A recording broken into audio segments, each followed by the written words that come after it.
கார்ல வச்சு அப்பா சொன்னதெல்லாம் உனக்கு ஞாபகம் இருக்குல்ல? இருக்குப்பா. நீ சின்ன பையன், ஏதாவது 1-2 பாயிண்ட மறந்துருப்ப. அதனால திரும்ப ஒரு தடவை உனக்கு ஞாபகப்படுத்துறேன். ம். உள்ள போனதுமே அம்மாவை நல்லா கட்டி பிடிச்சுக்கணும். ம். என் கூட வாங்கன்னு சொல்லி அழணும்.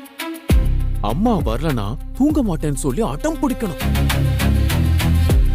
நீ அழுது அடம் பிடிச்சு கூப்பிட்டாதான் அம்மா நம்ம வீட்டுக்கு வருவா.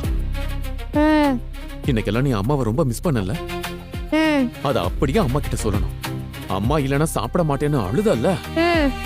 அதையும் அம்மா கிட்ட சொல்லணும். சொல்லுவியா? சொல்றேன்ப்பா. அம்மாவும் பாப்பாவும் நம்ம கூட வர்றது உன் கையில இருக்கு. எப்படியாவது அவங்கள வர வைக்க வேண்டியது உன்னோட பொறுப்பு. புரிஞ்சுதா? புரிஞ்சுதுப்பா.